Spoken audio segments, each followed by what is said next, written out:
안녕하세요. 걸어가는 길 원동미입니다. 이 공간은 우리가 살아가면서 마음에 담아두었던 아쉽고 안타까운, 때로는 자랑하고 싶은 이야기들을 나에게 그리고 누군가에게 들려주고 나누는 공간입니다. 우리들의 이야기라면 어떤 이야기든지 좋아요. 잠시 후 다시 오겠습니다.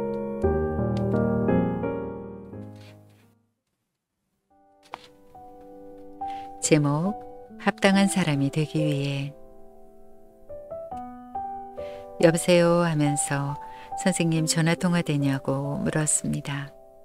바쁘면 끊는다고 괜찮냐고 했고 저는 시간이 많다고 말했습니다.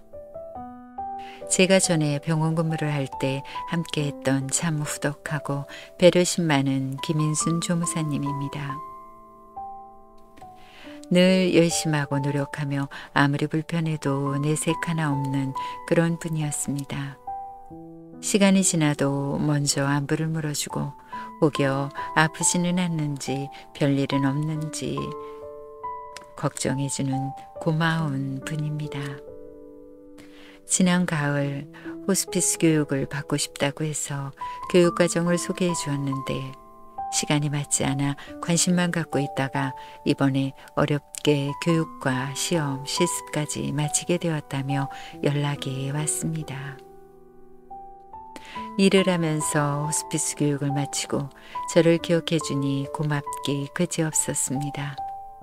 마침 실습한 병원이 잠시 제가 근무했던 병원이다 보니 우연히 제 얘기가 나왔고 함께 이야기를 하게 되었다고 했습니다. 다행히 친절한 매니저님이 제 칭찬을 아끼지 않았다고 했고 인순 조무사님 또한 제 이야기를 좋게 표현해 주었다 했습니다. 실습을 마친 후 병원 호스피스 파트장님께서 교육받게 된 이유를 실습생에게 물었다고 했습니다. 인순 조무사님은 제 이야기를 했고 정년퇴직 후 일할 것을 염두에 미리 교육을 받게 되었다고 했습니다. 파트장님은 아무 말씀이 없으셨다고 했습니다. 순간 미안한 마음과 뵙고 싶다는 그리움이 밀려들었습니다. 파트장님은 있는 듯 없는 듯 조용하고 말씀을 아끼시며 잔잔한 미소를 머금으시고 필요할 땐 어느새 곁에서 바라보고 계셨습니다. 퇴사 시 제 역량이 부족해 그만둔다 말씀드리니 파트장님은 아무 말 없이 무슨 소린지 알 것 같다고 했습니다. 늘 어디서든지 저를 지지해 준다고 말해 주었습니다. 그 따뜻함이 감사하고 죄송하고 함께 머물지 못함에 아쉬워 발이 떨어지지 않았었습니다. 인순 조무사님은 실습을 해보니 제 마음이 어땠을지 알 것 같다고 왠지 생각이 많이 나는 이유를 알 것 같다며 마지막 실습을 마치고 보고 싶었다고 했습니다. 그리고 제가 참 일을 잘했다며 전에도 말한 적이 있지 않냐고 했습니다. 간호사 선생님들이 모두 칭찬을 했다고 안 믿겠지만 진짜라며 내가 퇴사하면서 거짓말을 전하지 않겠지 하고는 제게 참 FM이고 정확하고 똑똑하다고 칭찬을 아끼지 않았습니다. 참 고맙고 민망도 하면서 이 이야기를 지금 제가 들어야 할 이유가 있을 텐데 라는 생각에 통화 중 생각이 많아졌습니다. 제게 뭐하고 지내냐며 물었고 저는 몇 달째 계속 소뚜껑 운전을 한다고 말했습니다. 인순쌤은 못 믿겠다는 듯 정말이냐고 되물었습니다.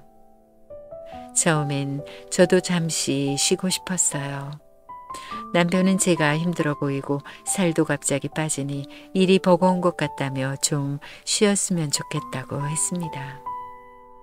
그런데 시간이 지나면서 제 마음과 다르게 점점 취업문이 좁아졌습니다.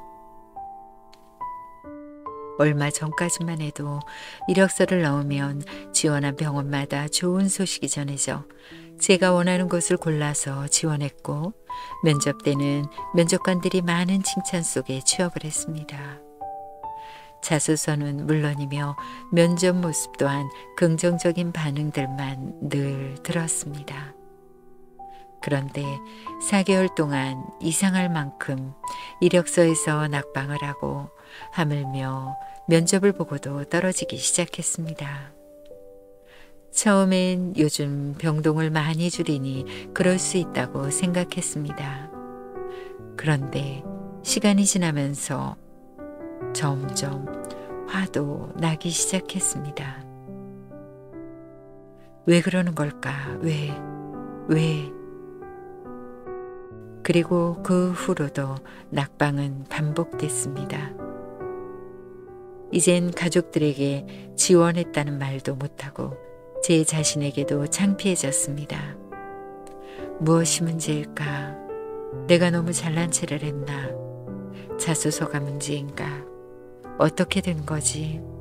병원으로 전화해서 물어볼까? 조금씩 걱정이 앞서면서 예전에 친구가 이력서와 면접에 어려움을 겪던 이야기가 생각났습니다. 지금서야 그 친구들의 마음을 이해할 것 같았습니다. 긴 전화통화 중에 인순쌤은 제게 말했습니다. 자신도 겪어보니까 그렇다고. 너무 잘나고 똑똑해도 사람들은 싫어하는 것 같다고. 물론 저는 안 그렇겠지만 다른 사람들은 다 비슷하니까. 모든 잘하는 사람들은 꼴보기 싫을 수 있는 것 같다고. 자신도 일하다 보면 억울하게 자기가 안 했는데도 자신이 한 게 되기도 하고 상대가 잘못 알고 있는 부분을 말해주면 듣기 싫어하고 자신에게 잘났다고 한다며 속상하다고 했습니다. 한 번은 자신이 수쌤, 차지쌤 흉을 같이 안 보니 잘릴까봐 흉 안 보냐고 하면서 빈정대기도 했다고 했습니다. 꼭 그런 건 아닌데 그냥 뒷말이 싫은 거고 윗사람들은 그럴 이유가 있어 그런 거라고 생각한 건데 다들 서로 생각이 다른 것 같다고 했습니다. 더구나 저는 많이 알고 똑똑해서 더 그럴 수 있다고 했습니다.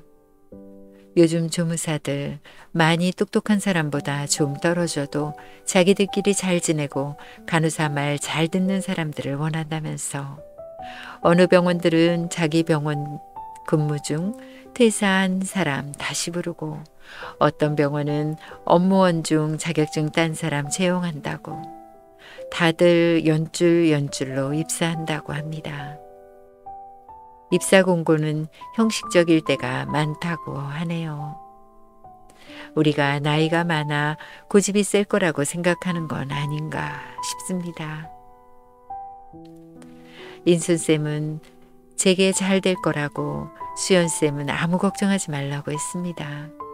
순간 많은 생각이 떠올랐습니다. 저도 모르는 새 제 교만함과 잘난 체, 무의식 중의 침묵이 동료들에겐 무시함으로 느껴질 수 있지 않았을까 하는 생각이요. 그 전화 통화 후 한 달이 넘도록 자신을 돌아보고 반성해 봅니다. 근무지에서 합당한 사람이 되기 위해.